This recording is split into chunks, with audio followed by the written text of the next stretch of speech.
Welcome to the Left Hemispheres podcast. It's Friday, December 28th. I'm Jack. With me, as always, is Steve, Hey, how's it going? Adam, Hey. and Nick. Hello. As always, please direct your questions, comments, suggestions, etc. to us via email, lefthemispheres@gmail.com. You can find us on Facebook, Twitter, Google+. You know the routine by now. By the way, if you are a listener and you have us subscribed on iTunes, please go rate us because that would help us out a lot. Get the rankings up. That'd be awesome. Thanks. Yeah, we know you're downloading it, people. We have like one rating, don't we? One. Couple thousand downloads. One rating. Lazy atheists. Which means we're not awesome and we don't suck. We are the most mediocre atheist podcast there is. We have no trolls, like at all. How does that happen? I don't understand that at all. Multimedia and no we trolls. haven't even been hit by what's his name? The Canadian troll. Mavis? Yeah, we were on Yeah, Facebook Mavis, or Didn't he finally Twitter get arrested or something? Again, yeah, and then he got arrested released, every and once in a then he's under investigation again. No, he did include us in his mass craziness way back before his first arrest on the Left Hemispheres handle on Twitter. Get some recognition. Yeah, a little crazy. That's why I felt like I wasn't, like a real atheist blogger until we got trolled by Marcuse. I don't know if anybody had been on our blog in the past week. I came up with this idea after the last podcast with Martin Pribble and our bonus show. I was just trying to think of something to kind of introduce to the show, and I came up with the idea of the left hemisphere swear jar after listening to our last two shows, and as all of them, we're very loose with the expletives. That's how we like it. And I just thought a neat way to kind of include that and sort of, I don't know, celebrate it a bit would be to for every swear word we use, we're going to put $1 in the kitty, basically. And at the end of a month or a couple of shows or however long it takes to compile a certain amount of money, then we'll donate it to a secular atheist charity, like Foundation Beyond Belief or Doctors Without Borders or what have you. As I wrote in the article or in the post, I will probably be broke within the next couple of months. I'm done. To clarify, because we decided that blasphemes are not swearing. No. To us. So my frequent Jesus Christ and goddamn they don't count, right? No, they don't count at all unless you. Oh, sweet, because those are my. Those are my go-tos, right? Yeah, I'm actually trying to cut that out of my language, not for any blasphemous reason, just to cut out certain types of words to not acknowledge them. I enjoy them because it pisses off the faithful, and that's why. And that's glorious. I don't deny you that, my friend. As I said in here, you combine that with a proper swear word such as Jesus fucking Christ, right? Or Jesus fuck dumpster Christ, as I used in the post. That is $1. Right. So, and after every episode, we go through and listen to it before it's posted. And every next episode, we'll update everybody on how much money was raised per episode. And just go to the article, the blog post, and read it to kind of get the details on it. But if you know of any charities that you want us to donate to, just let us know. If you have an idea to contribute, send it in. We're open to suggestions. We just kind of want to, raise some money, do some good. And what better way than cursing like sons of bitches? So, and there's $10, by the way. I have two words that are $10 words, so I just chipped in 10. Fuck. I see a cascade happening here. Yeah. All right. Anyway, moving on. That's the Left Hemisphere swear jar. Check it out. We got the link in the show notes. Well, it was Christmas, and therefore the Pope spoke a bunch, so we're going to talk about Catholics for a while. Yeah. Which is always fun. It's really our favorite topic. Catholics are hard to argue with. Are they? I don't know if you come with, well, that you cannot argue with Catholics in the same way that you argue with Protestants, because Protestants put a much greater emphasis on the Bible and on the infallibility of the Bible, whereas Catholics believe in apostolic tradition, and they're like, well, they might say that in the Bible, but Paul changed it, or this Pope changed it, or this saint changed it, and therefore it's no longer valid. It's so much more about the institution, right? And the rules. And yeah, absolutely. I just recently had a conversation with someone who I'd known for a very long time and did not know was a strict Catholic. I just found it very unusual, because it was a kind of empowered intellectual woman, and I was just very surprised that she had views such as that that females shouldn't be priests because they're not the proper vessel. And I was like, oh, what? What? Yeah. But yeah. The things that she believed were it was kind of robotic. Like, well, this is just the way that it is. Mm-hmm. The teachings of the church are, well, and it's going along with the rest of Christianity. The idea that we're all sinners and everything. It's if the church does something that is wrong, or what we would consider "quote unquote" evil, then that's the actions of those individuals, because individuals are faulty, right? Because we're all sinners, right? But if they do something good, then that's because of the grace of God and the church. It's the argument they always use for God when good stuff and bad stuff happens. Right. Mm-hmm. Right. So if the Pope feeds children, then that's or if the Pope makes a declaration that is in line with doctrine, then therefore it is good, and that is from God. But if the Pope signs a treaty with Nazi Germany, then that's him as a human being having faults. Right. Yeah. So fucked up. What I always find interesting about this is it's basically the way the Catholic Church works is it's the epitome of theology. Something very, very strictly followed in many cases based on absolutely nothing. The early church compiled all the books, and they argued over what was to be included, how it was to be included, what little sections of it was going to be included, and that, of course, changed through time. And this is not including the King James Version and all the Protestant versions. Well, even the difference between the Catholic and the Eastern Orthodox. Well, yeah, of course. But which they were the same church till 1054. Yes, my point being is that they will change, and this is as you were saying, and as Adam was saying, they'll argue these changes took place in order to correct something. But what was the basis of that, other than right. Human reason of something? Wait a minute, that didn't make any sense. This needs to be smooth because my cognitive dissonance is acting up here. So it's not based on any, what are they getting? New revelation? Because some of them claim that, but bullshit. And some of them are. It's not even that. It was just like, well, you know what? Yeah, we read this again, and it didn't quite make any sense. What is it? What these changes? What are they based on? What is their methodology? There is no methodology to anything faith-based. It's just so. Right.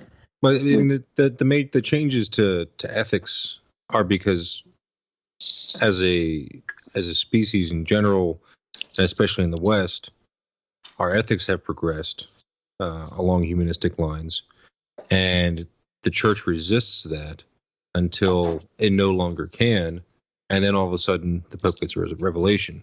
Mm-hmm. And the Mormon Church has done very well in following that. I was going to say that. Yeah, they are much clearer with the revelation, and they're much more in line with it. Hey, they make no bones about. Oh, hey, by the way, I just got a message from God. The whole black people thing. Yeah. That was just a huge misunderstanding.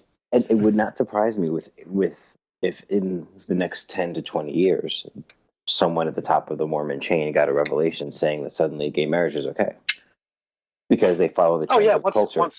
And they follow it more closely and, with less strictly than the Catholics who will be kind of dragged along kicking and screaming. Much smaller infrastructure. They're a lot younger and they are American. The Catholic Church is older. It's old world. It's much more tied to the first couple of centuries. Mm-hmm. Constantinian era. Mormon Church is only on a century and a half. It can change a lot easier, and also it's American. It's much more individualistic than Catholicism. The relationship between the believer and he who is to be believed. He who must not be named. It's a strange fusion of Protestantism and the priesthood hierarchy of the Catholic Church. Yeah, and they're both cults. Yeah. Very, very successful ones. Death cults, even. Especially Catholicism. But what triggered this was the Pope on Christmas Day and his lovely Christmas message of peace and understanding and love throughout the world said that gay marriage will destroy the essence of the human creature. And it's a manipulation of nature, and basically it's a threat to world peace, along with abortion and legalized euthanasia. I mean, rats. It's not even surprising. I mean, we don't bring this up and be like, my word, can you believe he said that? It's just I'm just amazed the guy can stand and look at this picture. He looks like he's ready to topple over. He's like, somebody catch me. He's got the power of the Sith. But what drives me nuts about this is not the Pope. It's not the Vatican. It's not the Holy See. It's none of that. What drives me nuts are the people that call themselves Catholics that are moderate to left. Mm-hmm. I cannot. I have lost friends. I did not terminate the friendship over this. They did. But I have lost a couple of friends because I'm just, and not even, I don't scream at people. Just, how can you be a part of this? The leadership of your religion says, and that entire thing must trickle down. It's a monolith. More so. I'm sure that there's individual priests that are good people. I mean, I know there are. There's individual priests that are good people, and they probably run their church a little differently. We know there's nuns that fight the church. We know that there's monks that fight the church on certain issues. We know there's priests. There's bishops. The bishop in Austria. Yeah, I don't want to paint every Catholic or even everybody within the Catholic Church as evil, because they are not. I just don't understand how they, in any way, shape, or form, can call themselves Catholic and subscribe to Catholicism when this is the message that's delivered on Christmas consistently. And it will not change, especially with Ratzinger. And it's not going to change with the next guy. I really can't get my head around how they even arrive at that conclusion based on their doctrine. It's so vague. It's vague, but I mean, the fundamental argument that they have for why gay marriage should be a bad thing, they always kind of go back to this, well, a child should be raised by their biological parents thing. Where's that come from? That doesn't seem to come from anywhere, and really, you want to talk about being raised by biological parents. Jesus? Yeah, Joseph wasn't Jesus' dad, and he raised him, and if it was good enough for the Son of God, why the fuck isn't it good enough for everybody else? Well, here's the best thing about that. In this article, he actually had stated that, that it's, with regard to allowing same-sex couples to adopt. Just that in itself is, quote, an attack on the traditional family unit. So how the fuck is it an attack on a family, on the family unit, to give a family to a person who doesn't have a family unit? What are you attacking? I don't understand what the attack is. And the attack is seriously because I don't think it is the children the way that they say it is the children. I don't think it's a matter of the children being somehow harmed by this. It's about the children believing that it's okay to be gay. Right. And that's what they can't get past.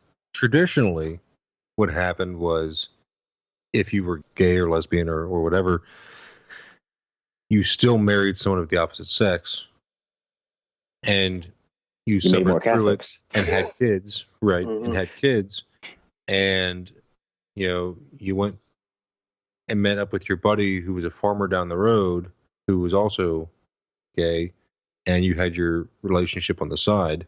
And then it was an act.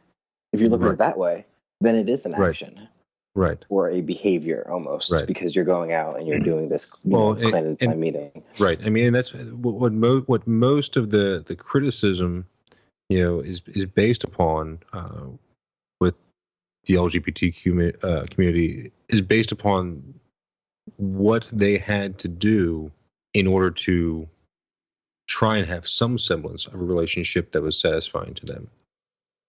They had to hide it, so they had to have, A trysts. secret double life, right? Exactly, and which I find funny considering the history of Christianity and the fact that they led double lives early on in their history.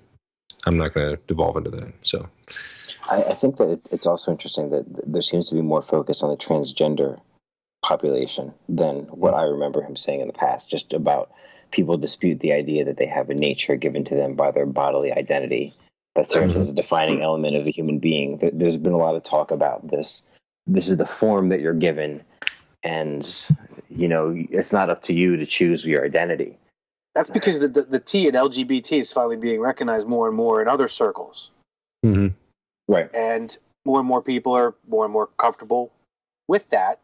And I think that, part of this article that really speaks to that, not specifically, but it says 59% of Catholics in America, favor allowing gay and lesbian couples to marry. And that's what the Pope's worried about. The majority are like, whatever. And so the same thing is happening here on that front as well. I mean, it's not 59%, I'm sure, but that is growing. I mean, we see it in our circles, people talking about it more and more. I see it on Twitter a lot, Facebook. Mm-hmm. That T is, it's always included in that, little acronym, but nobody talks about it up until the past couple of years. Right. Right. And the acronym has been expanding. I used LGBTQ, but I know that it's expanded even beyond that now. I think Sandra Oh maybe wrote something very interesting on it on explaining the Q, but I don't honestly remember what the explanation was, other than it was basically people who just refused to have any type of definition whatsoever. Right. Mm-hmm. Right. And how that was a valid kind of philosophical take. That jogs my memory. I think there's an A in there for allies as well, for heterosexuals that are allies. I never heard of that, but yeah, I'll take it. I'll take that A along with my atheist A. Here's another quote from this article regarding the Pope. And this is not from the Pope. This is from let's see, who's this from? This is from the Call to Action joint. This is a joint statement from Call to Action, Dignity USA, Fortunate Families, and New Ways Ministry. Blah blah blah. A couple other people opposing the Pope's statement. This is Catholics following their own well-formed consciences are voting to support equal rights for LGBT people, because in their churches and communities they see a far healthier, godly, and realistic vision of the human family than one offered by the Pope. Well, I wouldn't include godly, but everything else from that far healthier, realistic vision of the human family. It means they're cleaner, godliness and all. Well, no, it's an inclusive thing. Yeah. But what I find interesting about that is following their own well-formed consciences, which is what we all have.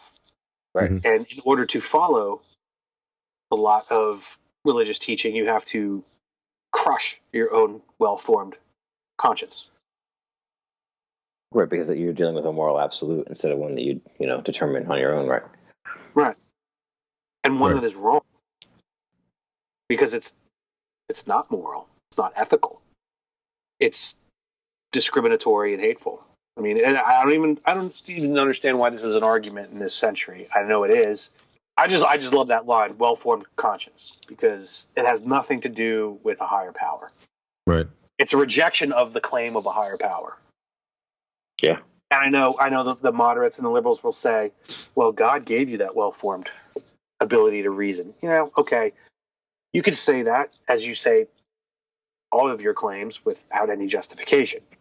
But in this instance, it clearly goes against, the authoritarian Holy See. Who, after all, are people. Infallible people.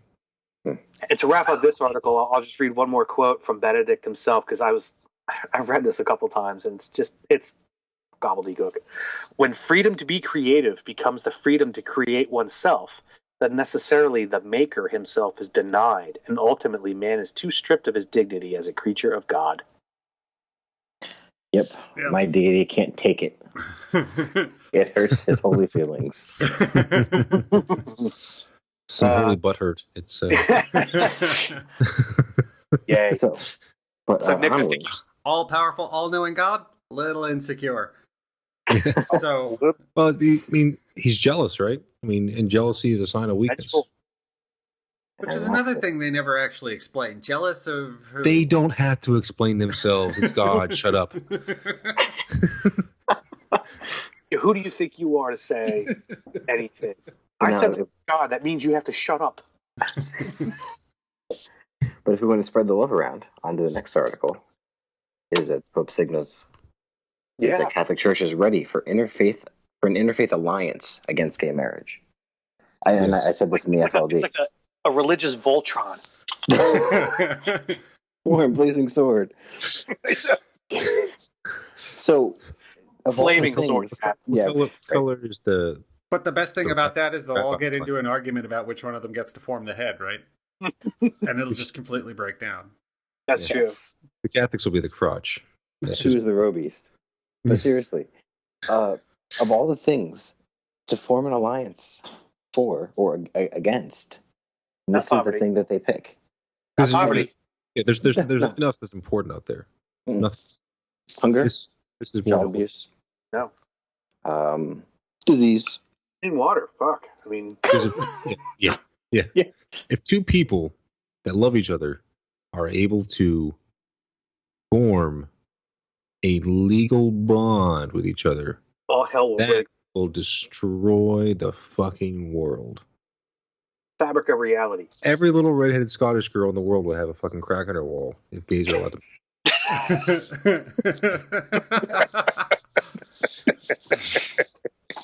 Subtle reference. Subtle. Yes. Oh, yeah. I don't understand. And I mean, this is not the first attempt at an interfaith alliance. For there's been several. These types of things happen every once in a while. You find something, and they'll get together so they can all argue against science or evolution or whatever. But this is one of those things where it's just like, I'm not even angry. I'm just like, really? Like, again, this doesn't shock me. No. What? It's just sad. Yeah, it's sad. And what drives me nuts are the people that call themselves moderate, call themselves liberal or progressive, and are followers of any of these religions that join up in this interfaith alliance against the horrible gay marriage apocalypse impending. And they just basically turn a blind eye to it. Right. They just go, well, I don't believe that. And then they go to church and donate. They tithe. Right. Yeah. Or, they go to their synagogue and do the same thing. It's basically, they just partition their mind. It's compartmentalization. And that's it. Doublethink. It's, one of the things that I love about the whole idea of, the statement here, there is no denying the crisis that threatens the family, to its foundations, especially in the Western world. And they talk about its true structure and blah, blah, blah. And the idea of the nuclear family is a fairly recent one, but going back, I mean, the foundations of a match, of a singular man and singular woman being a marriage is not a part of Abrahamic religion. No, of course not. It was a part of Greco-Roman society. Mm-hmm. The Greeks and the Romans had one man, one woman relationships. The pagan, Greeks and Romans. And when they took on the vestment of Christianity, polygamy was shrugged off because polygamy was very much part of Middle Eastern society. One of the other things on this article here, and this is from, I'm actually not sure where this article is from. I'm looking at it. Well, it's originally a Reuters article, but yeah, it's Reuters. So, just here saying that the Pope has stated that the family is being threatened by a false understanding of freedom. Yeah. And I don't really understand how a person can get a false understanding of freedom. It's basically your life and your body and your decisions as a consenting adult. Yeah, you're not actually free to do any of those things. You're only free when we tell you that you're free.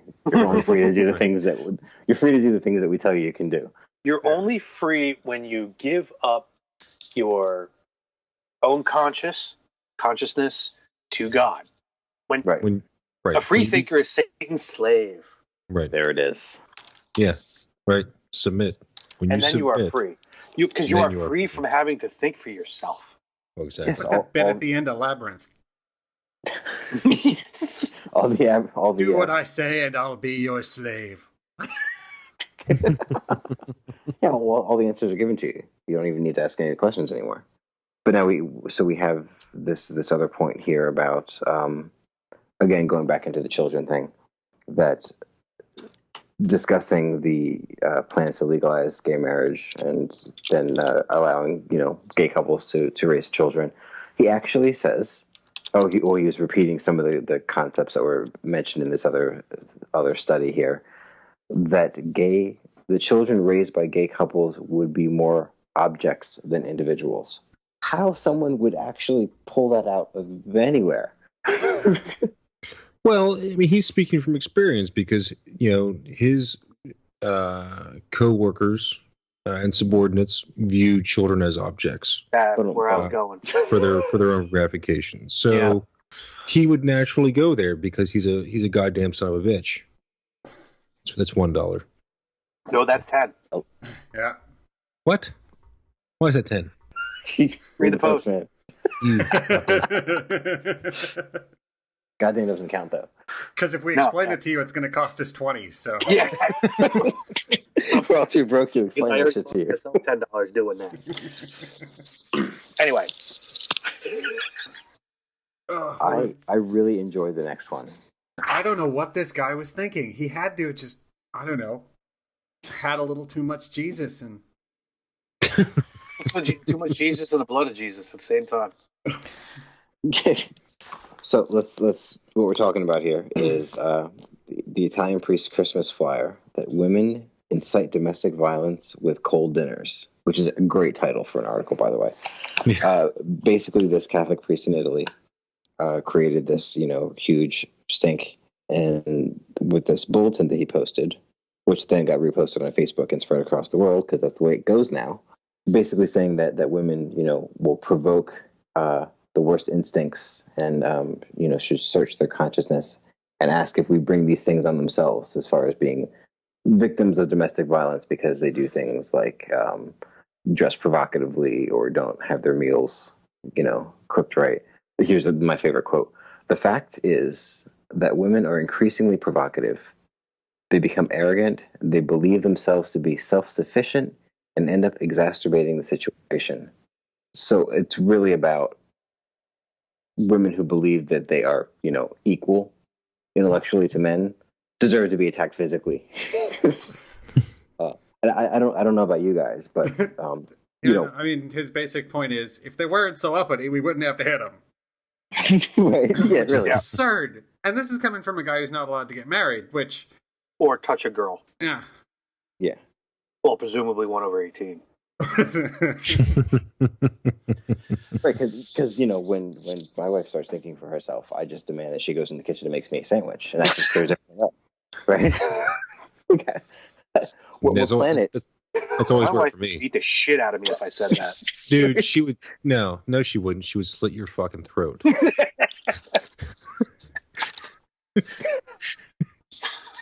I wouldn't even make it out of the room. Well, Just grab whatever's handy. It would be bad. It'd be like a scene. It'd be like a scene from The Devil's Rejects. Maybe. I might be able to survive it if I made her a sandwich really quick after I said it. I don't know. But anyway, yeah, it wouldn't even dawn. I mean, this kind of thing is just so fucking outrageous to me. And it should be said that this is not necessarily the view of the group as a whole. Obviously. I mean, he's being pressured to step down, but of course, I'm sure they'll just move him. Yeah, he didn't say that because he's a priest, but being a priest gives him the voice and the range. I don't know. I think it's somewhat authority. Right? Yeah. If fucking children is only warrants a transfer, then I assume that this would probably be a transfer and a promotion. But it's one of the things that really hit me in this article was the part where it says children are abandoned to their own devices, homes are dirty, meals are cold or fast food, clothes are filthy. Well, if that is the case here, then it's only the case because the women are expected to not only fulfill the quote unquote traditional role in addition to their working outside the home or what have you, but their husbands or partners are not picking up the slack. I was going to say, where the fuck are the dads? If it gets to the point of any of this, right? Homes are dirty. Man, I don't know. I do all that shit. Right. Same here. What the fuck? It's just bullshit all the way around. Yeah. But yeah, it's totally. 100% of the blame would be on. If that's happening, that's both the parents' fault. Right. Yeah. And it's got nothing to do with their sex. Right. It's just got the fact that they're assholes. They're shitty parents. Cold, you heat it up. Right. Well, I mean, there is. Well, they're taught that there's a hierarchy. Right. And that's what this is about. In a real relationship, you have a partnership of equals who share responsibilities equally. And balance. Exactly. But in this fucking machismo society, that somehow they're fucking experts on, even though they're not allowed to fucking marry, and have no relationship experience or little, or failed before they were, yeah. Well, but somehow they're the fucking experts, and they try and reinforce this ideal that, well, it's the woman's fault because she wants to do something besides just be a fucking baby factory. Mm-hmm. As a side note to this, something Nick said kind of jogged my memory. A couple of years ago, a coworker, a friend of mine, who's, unbeknownst to me at the time, was ultra Catholic, was going through the early stages of separating from his wife and now divorced, which was a horrific sin. But at the time, like, the first thing that he told me was, well, we're going to go to marriage counseling. I was like, well, that's good. That just should be your first step. I mean, don't just give up. Try to fix it. I mean, see what the problem is. He's like, yeah, well, we have an appointment with my priest. And I just went, what the fuck? Seriously, what the fuck are you talking about? You're going to go to somebody who has absolutely no relationship experience. I know that they're trained to a degree, except for it's trained by the they're not. church. Yeah. You don't think they are at all? No, they're trained in theology. They're trained to give the theological answer to things. They're not trained in counseling. I'm saying they're trained in counseling. I'm saying they're trained in a Catholic counseling situation, which is not accurate bullshit. God. I was like, no, dude, you have to go to a real counselor. You have to go to, a shrink, for lack of a better term, or just a family counselor of some sort. somebody who may know what the fuck they're talking about. I just kept saying, you can't go to somebody who's never had a relationship or has no idea how hard it is to have a relationship. And he's, no, I gotta go to my priest. And I'm just like sitting there looking at him like, okay. The answer should have been, why, do you need a hand job? I was just trying to be serious with the guy. I was like, you got to go to somebody who's It's hard to be serious with somebody who's. I know, but they don't. He didn't know. He was just so programmed. Yeah. I wasn't trying to insult him. I was just trying to be like, yeah, I think you should go somewhere else. You should find a marriage counselor who has a healthy marriage and one divorce under their belt. They know everything that's going on. The thing is that you can actually go to counselors that will specify. Like you can go to Christian counselors, so somebody who's actually at least trained in counseling, that then has their own like spiritual take on it, so that at the very least they can speak the language, but they still have the education to back it up. That's a good middle ground. But yeah, well, you got somebody like Newt Gingrich, who is great for marriage advice. I mean, he's been married like 3 times. Yeah, he's an expert. So yeah, he's an expert. So I mean, the sanctity of marriage. I mean, that's high on that guy's list. I'm pretty sure that they are given in seminary school some type of basic like counseling.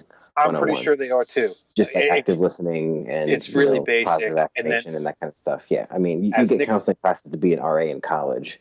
You have to get some kind of thing when you talk to people all day. No. You guys are thinking that there are some kind of fucking requirements here that are based in real world situations. I think these guys are. I don't think they. I think they're tainted by theology, though, because as soon as it gets to a certain point where they're asking hard questions, then it just totally reverts back to idiotic nonsense of, well, you're not allowed to get divorced, so you better you better stay together just because I fucking said so.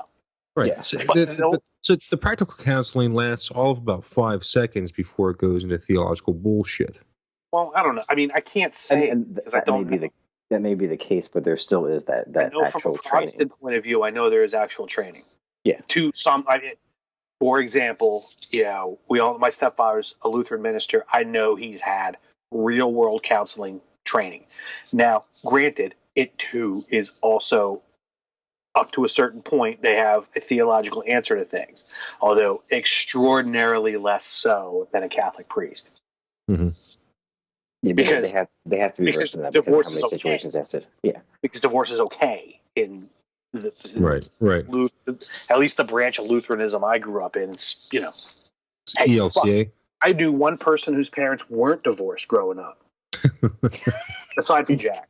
Yeah, I knew that other weird kid too. Yeah, no, everybody I was friends with, their parents were divorced except for one fucking family.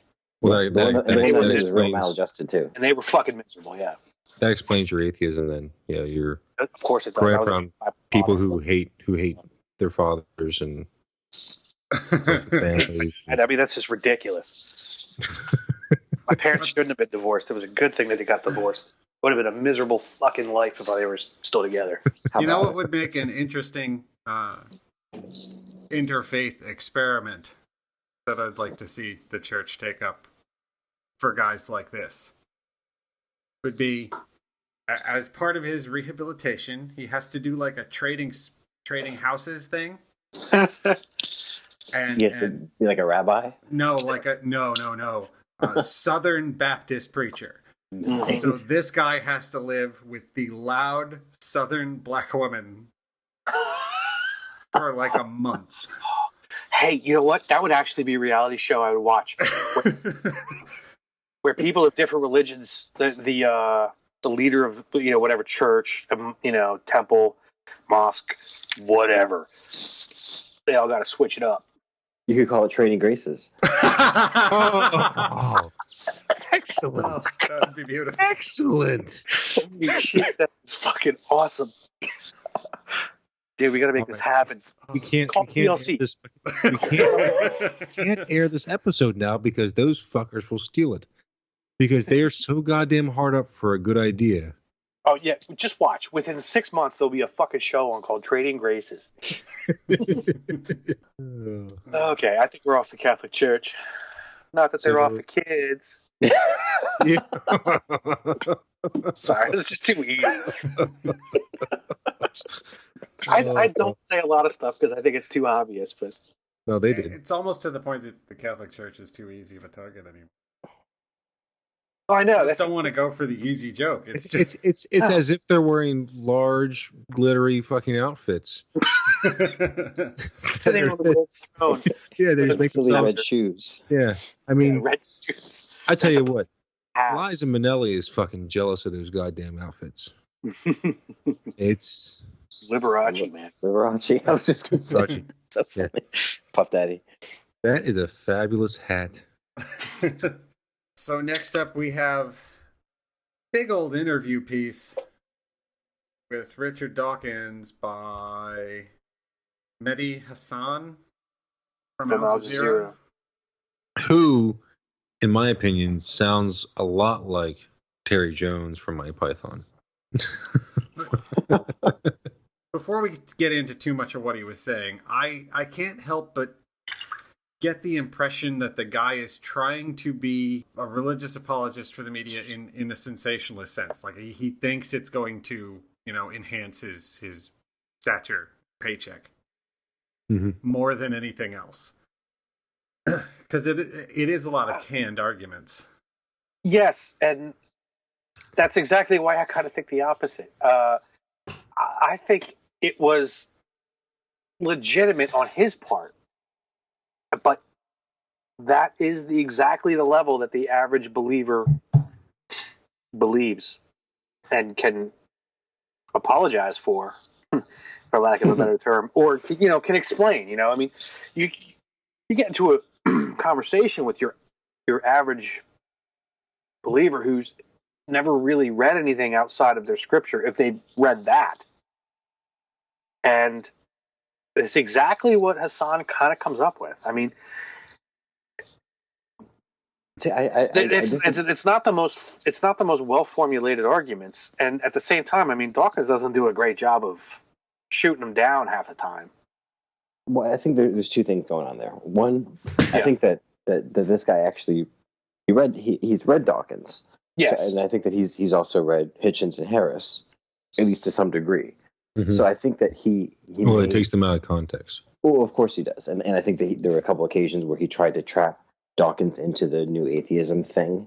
Yes, and he didn't fit into that category too well, so he started bringing up Hitchens and Harris to bring him, so he could answer for those guys. Yeah, there did seem to be a couple of the questions that were more formulated for Harris, definitely. Right. The morality questions were. He mentioned Harris and Hitchens at least 3 or 4 times, or I should say 2 or 3 times at least. Mm-hmm. And he was talking about morality. Don't come at Dawkins about morality. That's not his bag, really. And the geopolitical stuff was more Hitchens. Yeah. When he was talking about nationalism, which I think is a disingenuous argument on theists' part. He brings up which I should, before I get into that, Mehdi Hassan wrote an article for New Statesman as a follow-up piece, and we also have in the show notes, which is basically his entire argument in Word, and it basically dismisses or just ignores anything that Dawkins said. It's got a big picture of Dawkins at the front. The geopolitical and nationalism argument that he brings up, and he brings up the University of Chicago professor who I think is Pape, George Pape. I'm not exactly sure of the name. This professor compiled every single instance of suicide bombing, regardless of religion, and that they were all, there's 305 or 355 or something like that. I can't remember the exact number. And that in every single one, nationalism was a bigger factor. But I've read that before, and I still, these things don't exist outside of a vacuum where it's nationalism, so therefore it's not religion, or it's religion, right, and therefore it's not nationalism. They're linked. This is a disingenuous argument. Mm-hmm. Yeah. To say that religion cannot inflame nationalism, or vice versa. Or for that matter, war in general. I think a lot more people would be considerably more hesitant to go to war if they genuinely thought that there wasn't an afterlife. Right. Well, and that's, I think everyone would be a lot more hesitant to go that far. That's yes, really I very much agree. It's, I that's one of the problems I always have with the there are no atheists in foxholes, comments. It's, having been an atheist in combat, I know that's not the case. And to me, in the end, and this is not to put my service above anybody else's, but if you believe that you're going to live on after you die, then your sacrifice really means less. Diminished. It is. You make different choices. Right. About you take different risks when you think that you are going to continue on. Right. Or even that the sacrifice that you're making, the people that you're making that sacrifice for, that you will see those people at some point.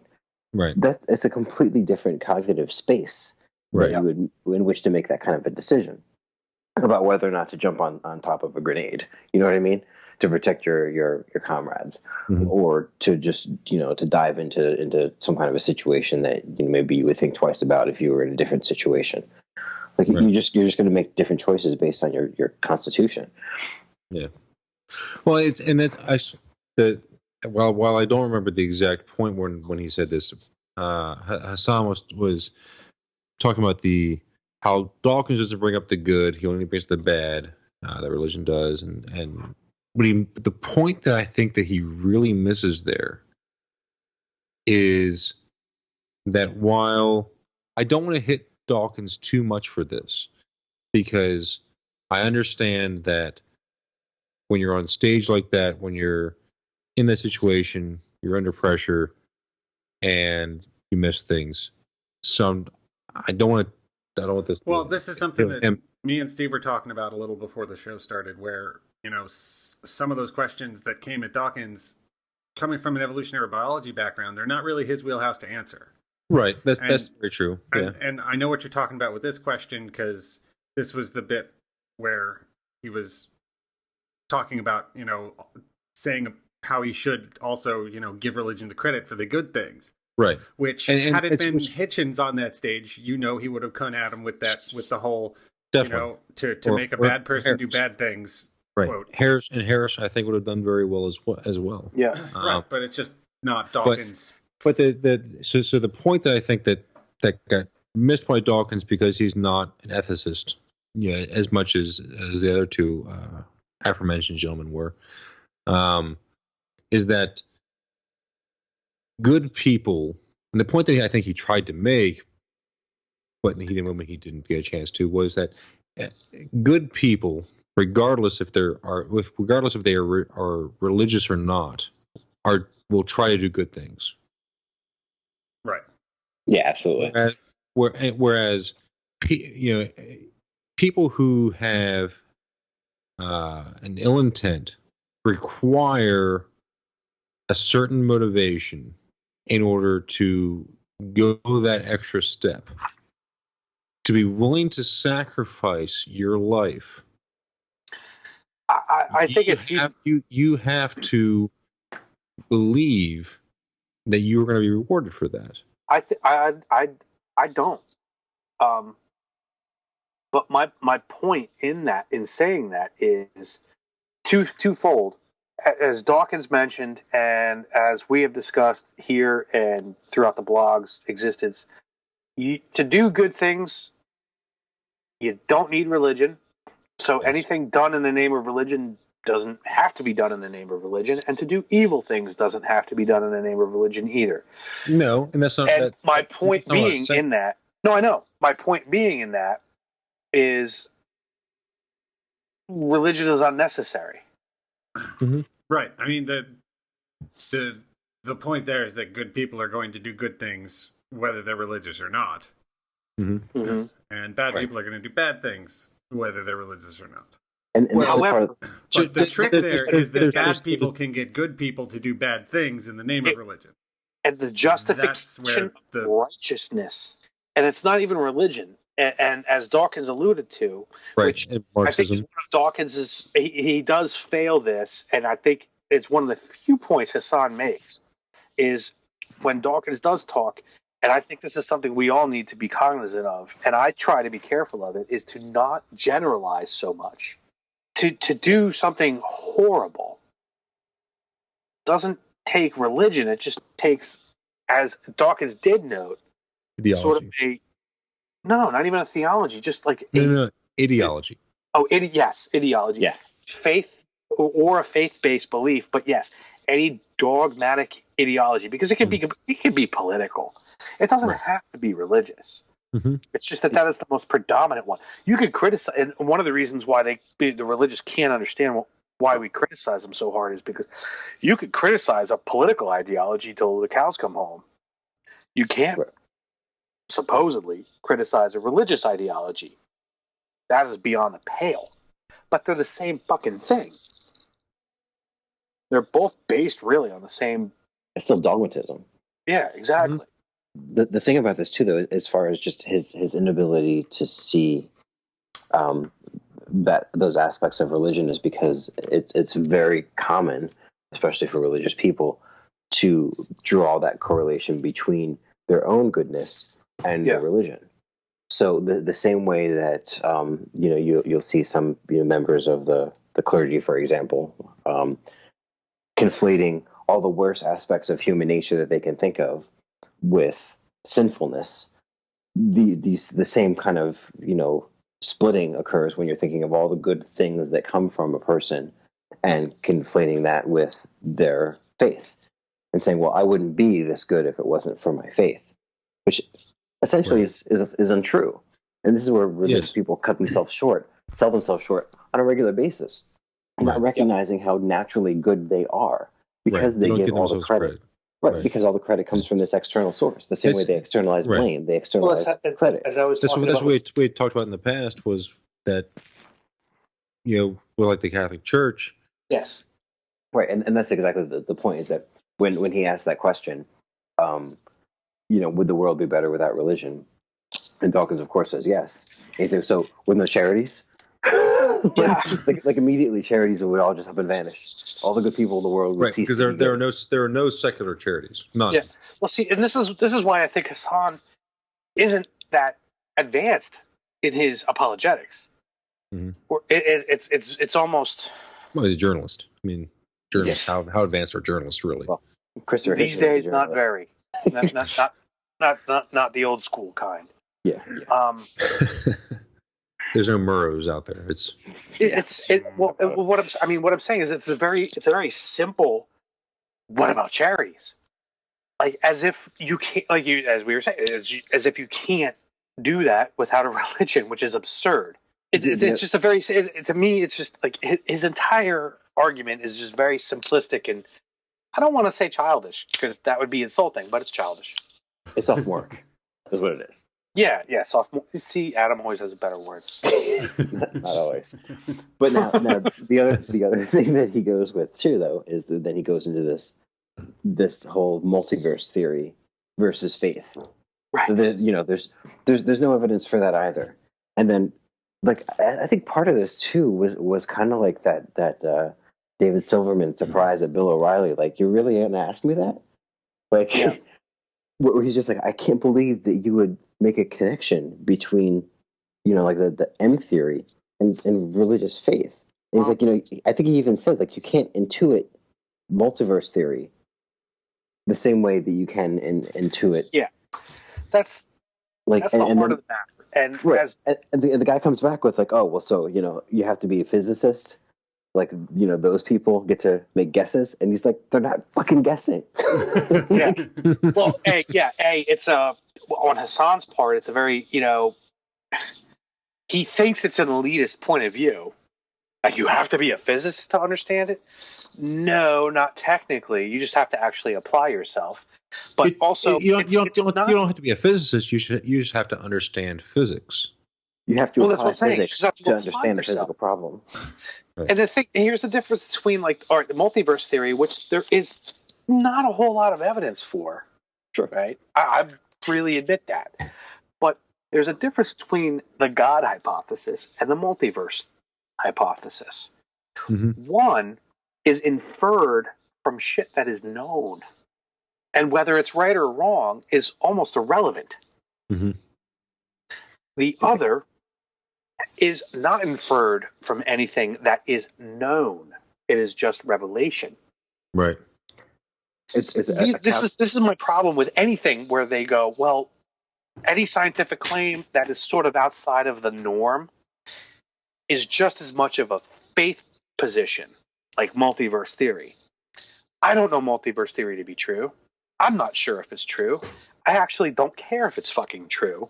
But that position is arrived at by a reasoned, analytical, scientific method. And the second it is shown to be not true, it will be discarded like last week's fucking garbage. Right. It's a calculation based on multiple provable calculations. There's Like, all kinds of shit that leads up to somebody dreaming that up. It's not dreamed up. Yeah, it doesn't come out of thin air. Like the God hypothesis is dreamed up. There are reasons why somebody said, you know what would make fucking sense given the evidence that we do have. Multiverse. Shot in the dark. Mm-hmm. But it's not a shot in the dark. It's based on something. Now, it could be fucking completely wrong. It could be completely wrong. I don't discount that at all. But it's based on something. Right. To compare the two is the idiocy of faith-based apologetics. They don't understand. I mean, it is purely an unscientific, anti-scientific. And he acts as if that's the only alternative. Right. Well, yeah. Oh, yeah. I mean, the multiverse is not the only idea out there. You know, quantum tunneling, right, is another idea that's out there. Yeah, that reality perpetuates itself over and over and over again. And the two ideas can overlap. But regardless if one or the other or both are correct or incorrect, they still are based upon sound ideas that have been proven time and time again. Right. One is inferred from the other. Right. As opposed to God, which has had absolutely no evidence ever, regardless of the religion, regardless of the context, regardless of whatever fucking point in history. Actually, God has really good evidence in that God said it. Oh, yeah. Got me there. I guess I have to fucking convert. Yeah, because if he said it, then it's true because he said that he said it. You know what I'm saying? Well, yeah, he said it, and we know that he said it because it's in this holy text. Because he told us. and in the holy text, and we know he's not lying because the book says he's good. Right. Yes. It is the fucking tautology that makes up all religion. Yeah. And here then he gets into this, and this is part of the article too. When he gets into his great example, the Kalam cosmological argument. And I like how he breaks it down because he uses William Lane Craig's version, which is really watered down. But there's only three premises. Whatever begins to exist has a cause. The universe began to exist. Therefore, the universe has a cause. If you break it down that simply, that's a valid philosophical claim. The universe, if it has a beginning, then that beginning has a cause. All of those things are perfectly logically consistent. But that doesn't have anything to do with, now when you go further into the actual cosmological argument, then you get into the cause having a will to do so, and will implies agency, and then you get a being. You have to assume will. Right. But that's the big leap, is to that's the point, is that there's an assumption of agency. Right. And when you make an assumption, when you assume, as we all know, as we were all told from a very early age, you make an ass out of you and William Lane Craig. But I just think it's hysterical that you can draw all of these conclusions, but you still come down to, even if you get agency, that's still, even if then we talk about this every once in a while with deism, that even if the creation of the universe was a decision for some reason, that still does not filter down to the very, very specific myth of a deity who will punish me with hellfire for all eternity if I say "God damn it" when I step on a Lego. That does not have any connection to the decision to create a universe, or even the ability to create a universe, and then the decision to do it or not to do it. The multiverse theory, using all these other things that are actually provable, and this is what Stephen Hawking has said about it, is that all it does is make the creation story irrelevant. It isn't necessary anymore for us to delve into magic as an explanation, or as Dawkins had said about the other philosopher, about it just being mysterious. We don't have to say we're going to stop thinking about it because we don't understand it anymore. We have one of several theories that explains it using what we understand about the universe. And somehow that is supposed to be a faith-based approach. And if it's faith in anything, then it's the different kind of faith, which is just, acknowledgement that these are the things that have proof and evidence and lead to this, hypothesis, which is really what it is at this point. Another place where I think Dawkins he didn't drop the ball on it, but he handled it in a way that I think, had it been one of the other four horsemen on that stage, would have been answered very differently in a much more effective way, was when he was saying, scientifically testable statements like your spouse loves you. Yeah. Right. I think Harris would probably say, no, we can test for that. Put him under an MRI. We can make that happen. Yes. Yeah. Yes. I can show you which part of the brain lights up when you love someone. But Dawkins' answer is not incorrect. No, it's not. Because that would be the answer that I would give, not being a neuroscientist or a philosopher. Whereas, which the religious don't understand. No, they don't understand that people have specialities, and that speak. Scientists, right? They don't want to speak to things that they are not overly familiar with, and because that's the way a scientist approaches a situation like that. Right, as opposed to theology, which is I automatically know everything about everything. It's ultimate knowledge because it was written in this fucking book 2,000 years ago, or 3,000 years ago, or what have you. Well, what I really think Hassan commits here, and especially in that instance, is, I wrote a post almost a year ago now, The Two Faiths. Yes.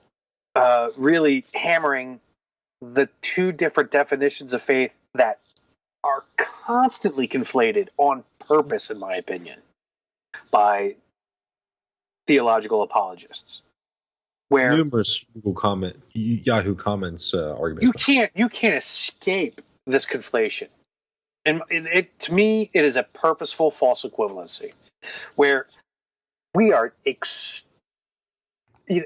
blatantly talking about religious faith, and then they try to conflate it with the other kind of faith, which is a confidence, and that is what Dawkins alludes to when he says, "I know my wife loves me because of X, Y, and Z." Where, of course, there's other factors in that where that could be incorrect, but it's still based on something. It's still based on evidence and proof. Right, exactly.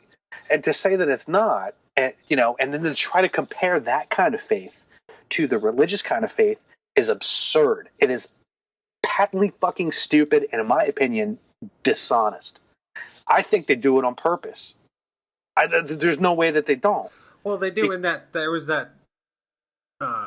Was it a Jesuit in the audience who asked that question? Yeah. Who said took that explanation of why his spouse loves him and says, "Isn't that very similar to what religious people are saying when they say that they know God exists?" No, because I can see my fucking wife. Yeah, exactly. Right. Your wife is real.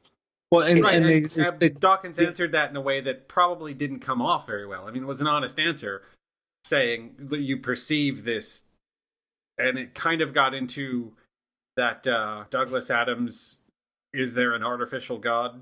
territory. Yeah. 42. Saying, look, you have this kind of idea in your head, and you attribute these things to it, but it's not really that, Yeah. So he came dangerously close to calling the guy crazy, but Or delusional. But actually, we should put that one in the show notes too, because if you haven't read the "Is There an Artificial God" speech, you should. It's a brilliant piece of. Can you throw that in there? Yeah, I'll put it in.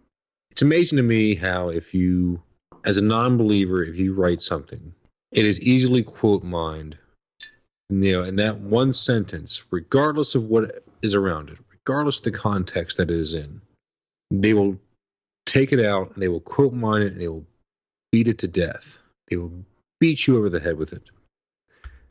But if you take something out of one of their holy texts and you even putting it in context, here is where the Bible says that slavery is okay. Well, that's metaphorical. Well, you can go fuck yourself. The difference is, though, is because, first of all, there's only so many dissenting opinions that are loud enough that people can access them. And, Sam Harris happens to be one of those people who says, who puts together little ethical paradigms for people to try to interpret. Mm-hmm. That's part of his little wheelhouse thing. But he's also just a man. And, of course, the scripture was written by the creator of the fucking universe. Right. So who are we to quote mine the creator of the universe? Right. I tell you what, one of my biggest things with this whole interview actually came before the interview. In the opening, Hassan talks about, religion has done this and this and this, blah, blah, blah. But science has polluted and destroyed and killed and maimed. And you know what? Science has done none of those things. Science is a process. A tool. Yeah. Right. It is exactly. It is a tool. Human beings did those things. Science is a process of, and I think Dawkins attempts to, and he does a pretty good job, but then he gets cut short of explaining that science is not in the business of right and wrong, and B, the process of creating technology through science cannot be blamed for how individuals or groups use those discoveries. Right. Absolutely. And even as often as the authors of some of those theories then regret what ends up being invented because of their science that they did. I mean, Einstein is, of course, the best example that comes to mind. And Oppenheimer. Yeah. This is to me, this is an artifact of a believer's need to put something against their own. Mm-hmm. They have to have the dualism. They have to have the dichotomy. And the best dichotomy, or the best opposition to religion, is science. Mm-hmm. Mm-hmm. Yeah, we say it all the time too, because it's fucking true. Which is hysterical, because then one of their best arguments is always inevitably, well, isn't science another religion? If our religion is which ridiculous. Is also, another point that I wanted to touch upon within this topic, where is science a new religion?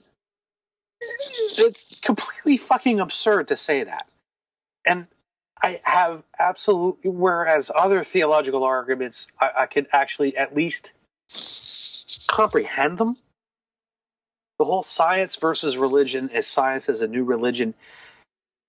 It makes absolutely no sense to me. I don't even get it. I can't entertain it because it's not based on faith, whereas religion is based on evidence. It's not repeatable, unlike religion. It's useless. It's patently fucking useless. I think I get it. I think I from their perspective, I think I understand to a degree, because they think that what they believe is true, even though they can't prove it.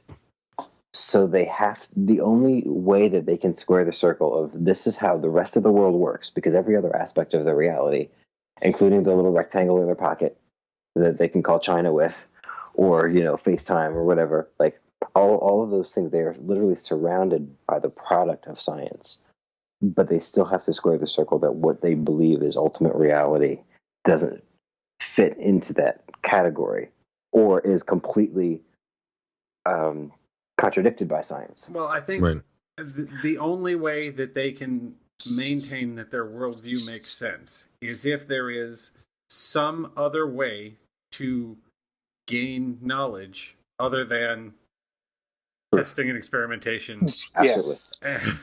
Yes. And, facts. Revelation. They have to believe in revelation. Right. Which is an absurd belief. Unless you believe it. But they also have to believe in some exterior force being able to circumvent the laws of physics. Well, yeah. And one of my... If that happens, then all bets are off as far as science is concerned, right? Such as a flying horse to heaven. Yeah. Which, one of my best and shortest little essays on this is that as soon as something outside of the system affects something inside the system, it becomes part of the system. Yeah, is that a natural agent? Yes.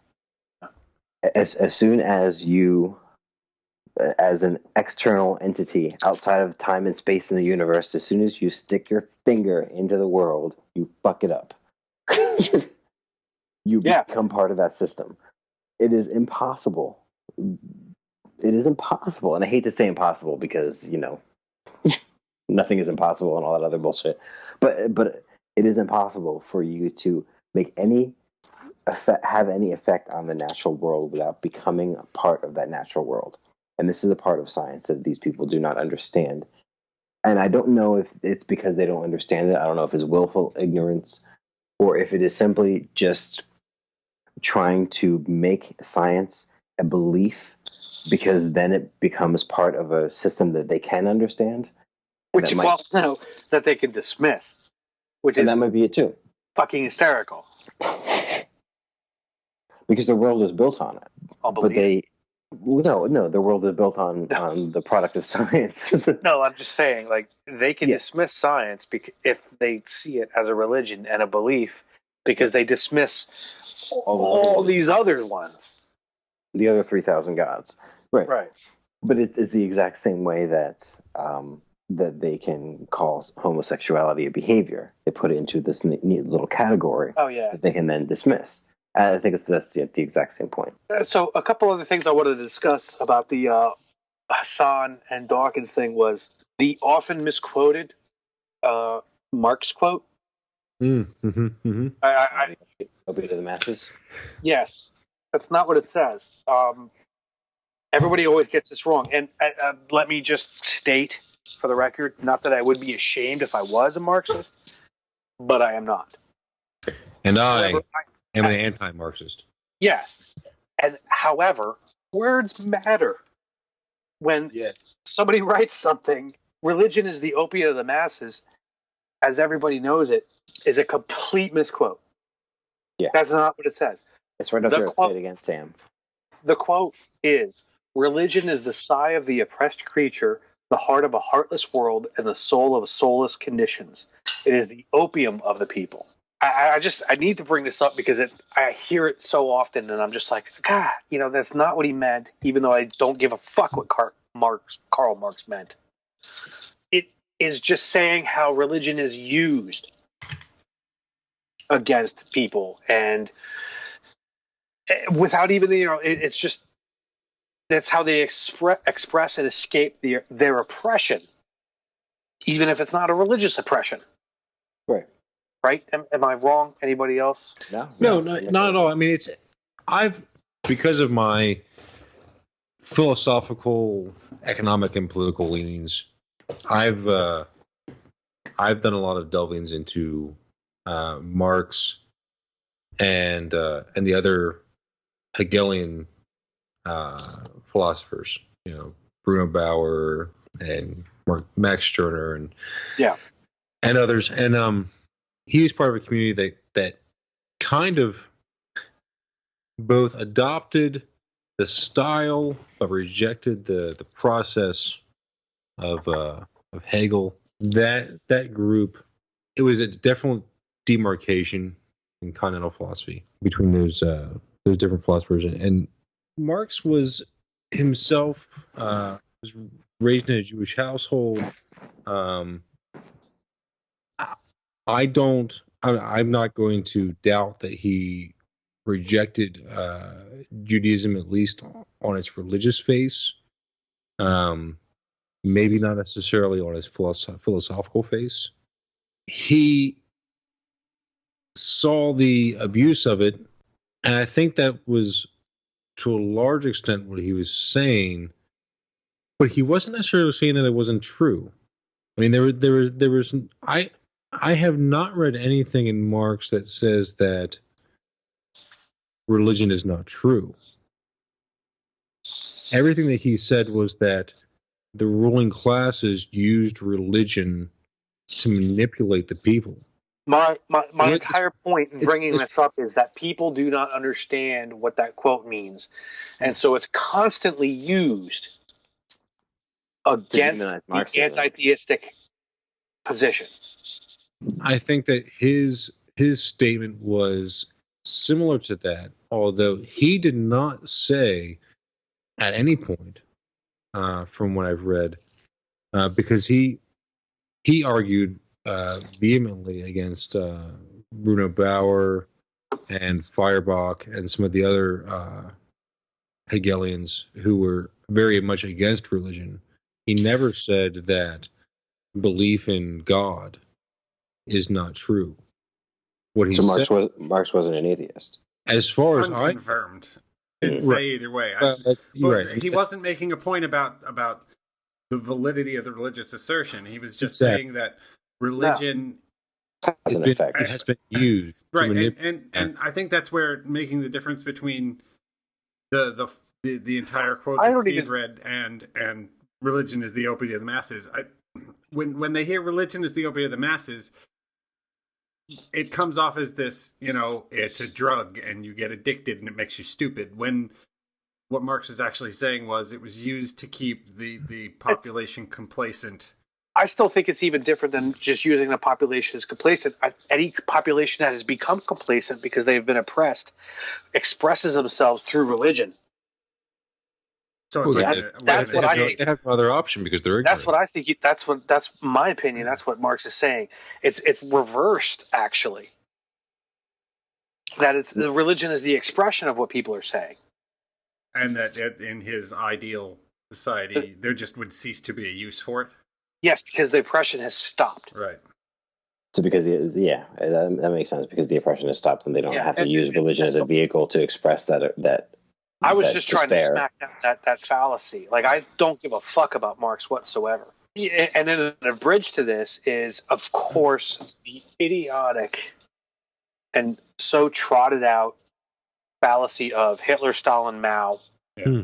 And then we can include, he doesn't mention Pol Pot, but you might as well. Yeah, but he does use the example of the Albanian state, which I personally don't know much about. I was just the forced atheism, science, and materialism, as if that is some kind of goal of atheism in general, is also as if atheism has goals. It has as if there has ever, even to this day, ever been a consolidated or concerted movement among non-believers. There is a better homosexual agenda than there is an atheist agenda. Oh, An interesting point is an interview topic like that is probably not something you would ever see on US TV.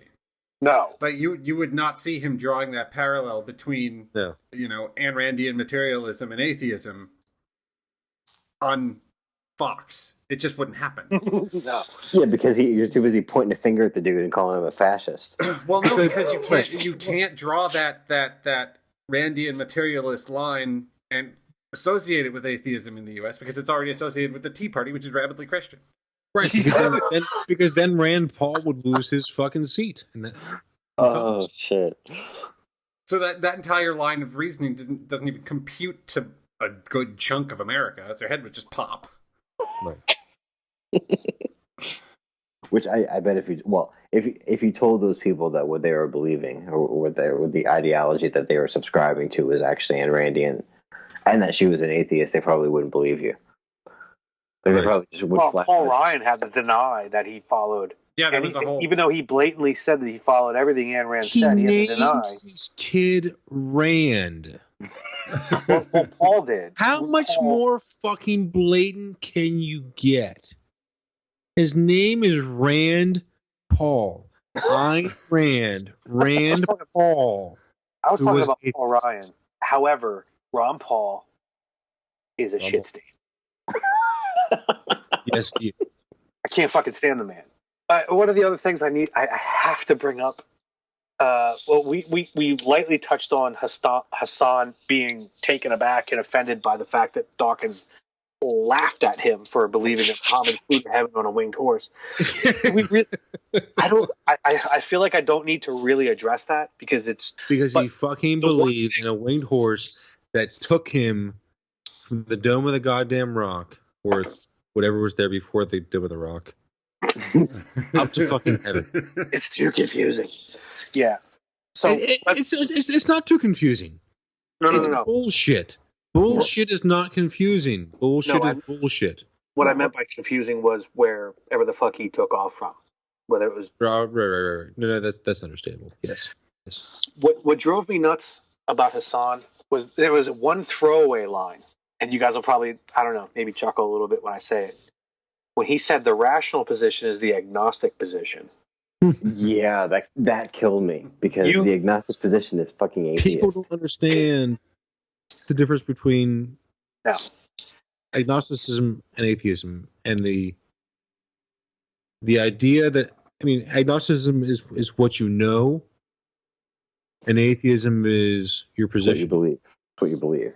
It's your position on one subject, and agnosticism versus Gnosticism.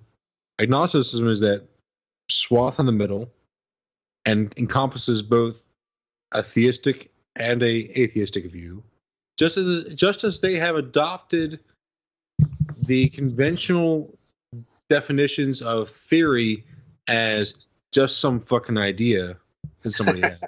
Well, yeah. But what I think is interesting is that they seem to think that agnosticism, and this seems to be a much more of a theist thing, although we see this from atheists as well. Oh, yeah, they seem to think that an agnostic position is doublethink. Right.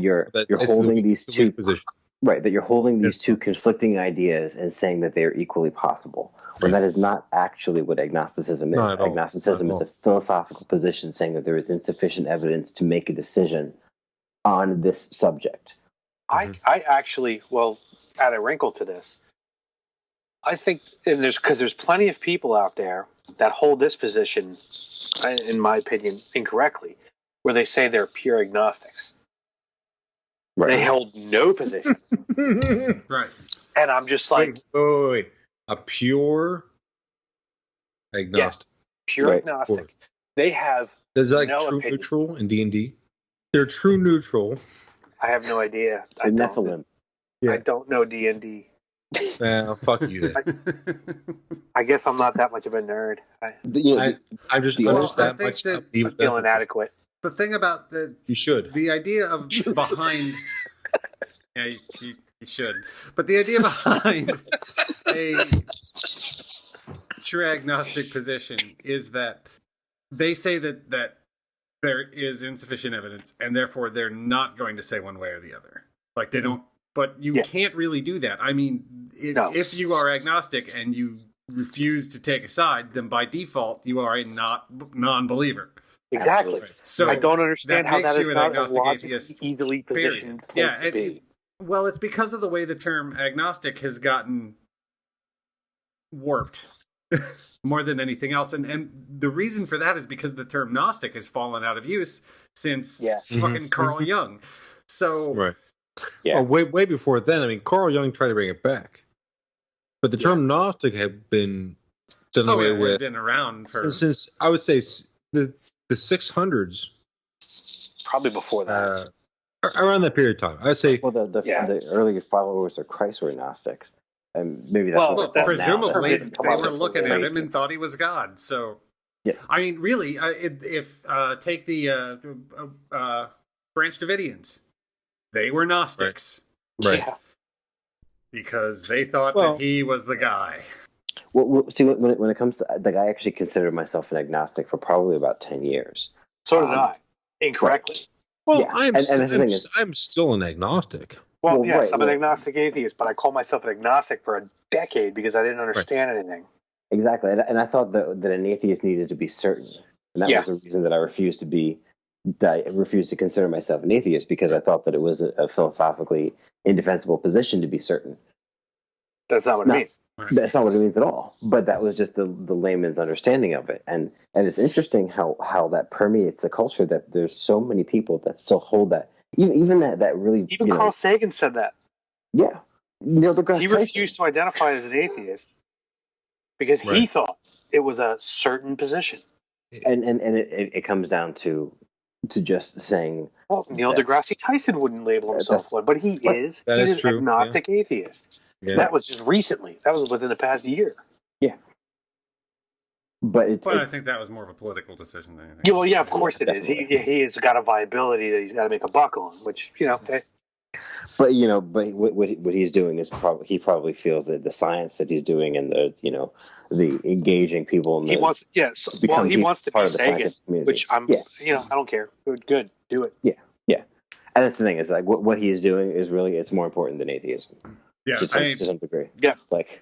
You know what? I'm fine with that. He does enough. We can call ourselves atheists on the blog, and because we're still not doing nearly as much. As I was much more pissed about it at first, and now I'm all right with it. Yeah, because it's still Neil deGrasse Tyson, and we're just four dudes. Exactly. Well, it's not. But at the same time, he needs to be able to discuss science unimpinged. Well, there's also that, we've talked about it before, how, just saying you're an atheist is automatically an activist position. Yeah. And it's one of my favorite Jack quotes, actually. It's not his job to be an atheist activist. His job is to be an advocate for science. He's an educator. Yeah. Yeah. So exactly. It's not part of his job description. Right. One of the things that Hassan brings up towards the end is there's the Dawkins quotes about smallpox and how religion will be harder to eradicate than smallpox. And then Hassan goes into, well, then why do you even try? Well, you know what? Smallpox was fucking eradicated, motherfucker. It's tried. We tried. We worked hard. We got the world to fucking come together. I tell you what.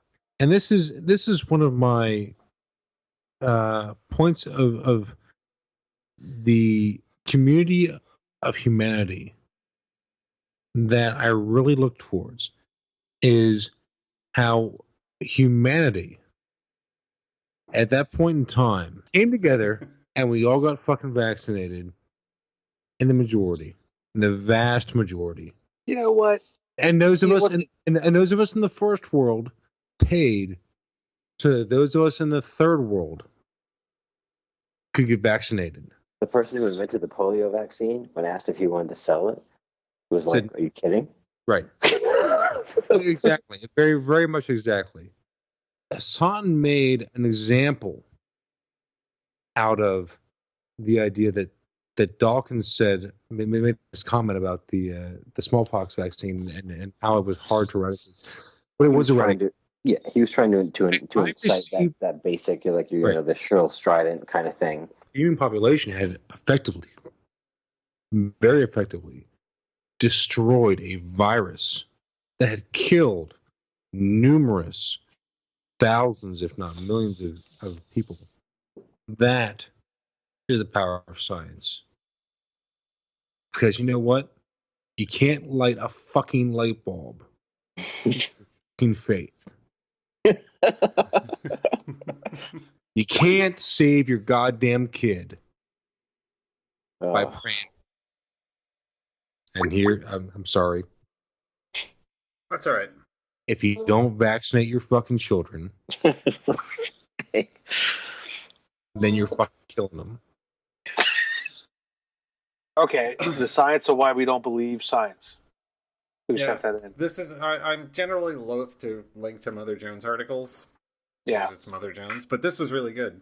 It was an entire breaking down of why religious thinking affects people in such a way that causes them to discount factual information and not trust science. Right. It starts with a really disagrees with their preconceived notions. yes. It starts with a really good quote. A man with a conviction is a hard man to change. Tell him you disagree and he turns away. Show him facts or figures and he questions your sources. Appeal to logic and he fails to see your point. Like that's a great quote from Leon Festinger. That really just breaks down dogma, just to a T. Yeah, You know, it does. once you have that firm belief in something, and there's something to be said about there's a difference between having a firm belief in something and dogma. And I don't know that I really understand it enough to explain it, but there is this line that you cross, like an event horizon, that suddenly you shut off or shut down any point of contention or anything that just doesn't vibe with what you already believe. And I can't imagine. Well, I can't imagine feeling that way about atheism to a degree. Of just saying that there has to be an explanation for this. You know what I mean? If suddenly the ghost of my grandmother walks into my living room, I still would say there has to be a scientific explanation. But it's still not quite the same thing because there's still a point where my mind would be able to change because it would have to. And that's, I guess, where the dividing line is of dogmatism and that kind of conviction and just, I don't know, belief. Yeah, well, I mean, I think that's one of those things, kind of like we were talking about earlier, how the entire concept of a supernatural entity affecting the natural world doesn't make sense because it would become part of the natural world. Like, right? Yeah, I mean, if the ghost of your dead grandmother walked in the room, you would assume there's a scientific explanation because there's always a scientific explanation. That's how science works. Right, exactly. We might not know the explanation yet, but we can figure it out if we try hard enough, you know? Well, because if it's part of the material world, then that means that it applies to the laws of the material world, which is what science is. Yeah, I mean, otherwise the assumption is magic. Yes. Which is just a type of science that we wouldn't understand. If magic were real, it would just be another kind of science. But the thing is that's what other people assume. Buddy, aside from us, assumes it's magic. Yeah. Right? Yeah, that's really what it comes down to. Why do they get so upset when you call it magic? Anybody have any thoughts on that? Because it obviously has a childlike, fantasy-based connotation to it. I don't even know if it's necessarily that. I think, especially with, fundamentalist Christianity, it's that magic has a pagan connotation, and magic is evil and bad. Prayer is good. Yeah, that could be it. That's a good point. I think it's probably both of them. I do think people get pissed off because when you say magic, it's assumed to be childlike and pathetic. Like, it's a very negative connotation to say you believe in something because of magic. And because magic is false. Yes, because everybody knows by definition. False. But what is the difference between a theistic belief and magic? I don't know. I have had people. Jesus. I've had people they before I ever even say the word magic, they're like, don't say it's magic. Now, great. That's all I want to say now. It's just making me. That's all I can say now. Fuck. Science isn't magic. It's explainable. Magic has an unexplainable quality to it. So how is religion and prayer not magic? I mean, if one of the definitions of magic is to like petition the supernatural world for an outcome, prayer. How is that not prayer?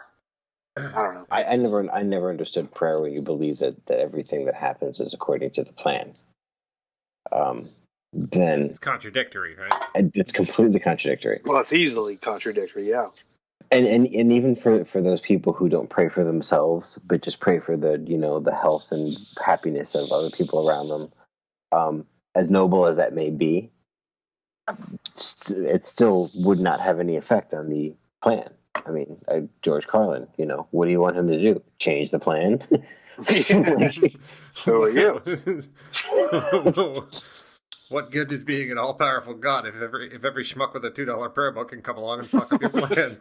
Yeah, really. It's just by saying it hard enough. I mean, what is that?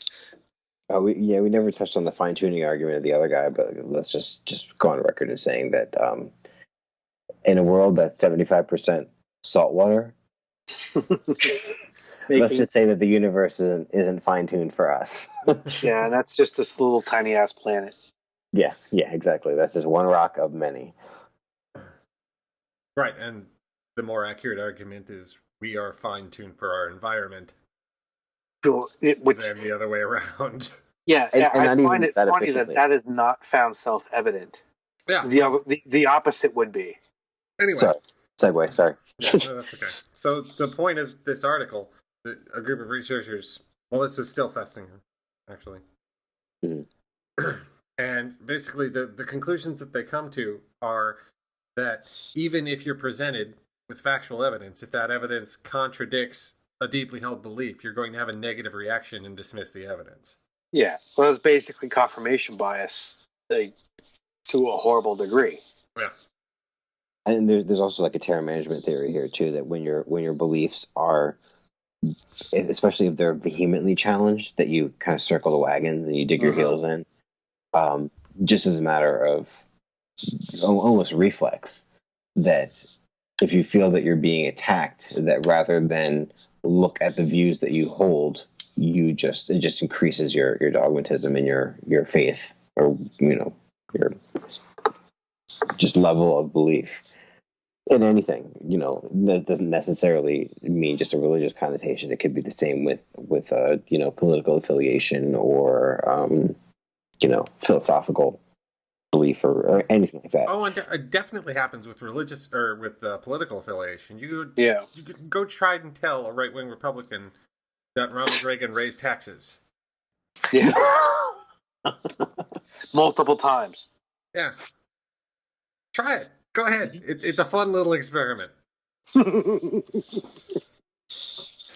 remember Good times. I remember having a conversation when Obama was first elected about how he went on vacation in Hawaii, and they're like, "You know how expensive that vacation is?" And I'm like, "He's from Hawaii. He has a house." Yeah, he went home for vacation. But yeah, it was just one of the, just because they had absorbed so much news about all of these foreign origins, that the concept of him being from Hawaii never even crossed their mind. Yeah. And I was like his grandmother lives there. That's his neighborhood. Speaking of, if we're done with this, yeah. And while we're on Obama, we should segue to how he shouldn't be Times Man of the Year. Yeah, no, that should be Malala. Yeah, really? Yeah. It's great to recognize the man for the contributions he's made and all that other kind of stuff, but the Nobel wasn't really earned either. I understood it because of the significance of his appearance on the national stage and what that actually meant, and I at least I got it. I think it would have been much better if he would have turned that down, but whatever. He's not a humble man. Is that an option? Yeah, that's what I thought. Like, he was sort of just I mean, what the fuck? You get offered it, you can't just say no. No thanks. And I don't know. I don't know if that's even a possibility. But when it comes to, I mean, just courage, just raw courage. This girl is just incredible. Yeah, and for those of you who don't know who Falaya Yosefi is, she is the young Pakistani girl who was shot for wanting to go to school by the Taliban. I think she's Pakistani, right? Yep. Okay. And they actually like targeted her and like went onto her school bus and shot her in the face, right? Mm-hmm. Yeah. And she was like, you know what? Fuck you. I'm gonna keep reading. Yeah. And as I've said before, she makes me feel like a punk. So, I can't even believe that she was not the Times Person of the Year. So she's our pick. Yep. Damn it. Okay. It's going to be 2013. Shortly after you guys hear this episode. So anybody? This actually should be released on what the? It'll come out New Year's 31st. Yeah. So going into next year, I think everybody should brace themselves. We're going to have some great comet loonies next year, apparently. Oh, that's right. There's going to be apparently discrepancies with the trajectory that I've heard of, but there's going to be this comet coming through in, I think it's August. That's going to be bright as a full moon. So comet nuts are going to be on topic again, which will be fun. I'm not sure if this is the same one. There's a Neil deGrasse Tyson video about this. So there's a comet that's supposed to be coming by sometime in the next couple years, and the video is a few years old. If it goes you're through, talking about Apophis, right? Maybe if it goes through a certain window, then the next time it comes around in 2034, it might actually collide. Yeah, it's going to pass within the moon's orbit. When it comes through, if it's within a 400-meter range, which in, the vast quantities of space is a pretty small target. Yeah. But if it's within this 400-meter range, when it passes through, Earth's gravity will throw it off enough that its next pass, it'll hit us. Yes. The next pass is way out there. Yeah. Hopefully enough time to build spaceships. But yeah, so once that happens, we'll know whether or not we're actually on a clock when that asteroid's going to hit, or trying to figure out a way to get, knock it off course or something. So Right. But that's also not the asteroid I'm talking about. No, not at all. Comet Ison, it's called. It was actually just pretty recently discovered by a couple Russian astronomers. And by their math, it's a couple miles across, and it's going to pass close enough that it'll just be really, really bright. Because by the time it's going to pass us and basically loop around the sun very close. Mm-hmm. So all the water is going to turn into gas. Right. And that's going to reflect a whole lot. It's just going to be a really big gas cloud flying around the sun. So it'll be visible on Earth. Very bright. Sounds pretty cool. And comet nuts are going to think that it's going to take them away or something. Mm-hmm. So by stocking poison Kool-Aid or something. I don't know. Nice.